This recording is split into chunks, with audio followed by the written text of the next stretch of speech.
Beloved, there's a moment when certainty feels like relief, a moment when the questions stop, the tension dissolves, the ambiguity ends, and in that moment, certainty feels like truth. But today, we're going to look at a little closer, because certainty and truth are not the same thing. Why the mind seeks certainty. Certainty gives the mind something to stand on. It reduces uncertainty, it stabilizes identity, it creates orientation. In an unpredictable world, certainty can feel like safety, but certainty is not awareness. It is a conclusion, and truth is rarely a conclusion. Truth is a living contact. When certainty becomes substitute, here's the quiet shift that happens. We touch something true, a realization, a perspective, a belief that resonates. Then the mind does what it does so well. It solidifies. It says, now I know. And slowly, subtly, presence is replaced with position. Instead of listening, we defend. Instead of sensing, we explain. Instead of staying open, we become right. Certainty freezes what was meant to stay alive. Why certainty feels convincing. Certainty brings confidence, social reinforcement, clear language, and a sense of authority. It allows us to stop questioning. But the relief of certainty often comes at the cost of curiosity. And curiosity is where truth continues to reveal itself. The body's relationship to certainty. Notice this gently. When certainty is present, the body often tightens. The breath becomes shallow.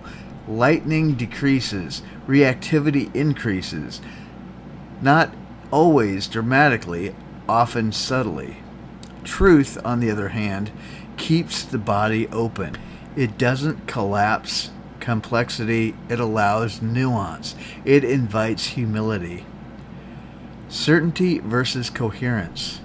Here is the distinction that matters. Certainty says, I'm done. Coherence says, I'm here. Certainty seeks closure. Coherence sustains contact. Truth does not require finality. It requires presence. A gentle deconstruction. What if being right isn't the goal? What if staying available is?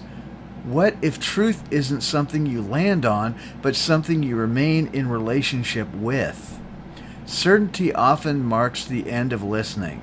Truth begins there. Here is a practice, reopening the field. The next time you feel certain, pause. Instead of asserting or defending, ask inwardly, what else might be true?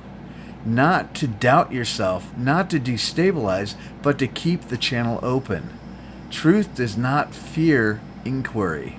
Beloved, you don't need to be less confident. You simply don't need to be closed. If this episode resonated, follow or subscribe to stay with this arc. Share this episode with someone navigating rigidity or debate fatigue. And join me for episode 8, where we'll explore how conflict and polarization become illusion's echo chamber. You are not here to arrive at truth. You are here to remain available to it.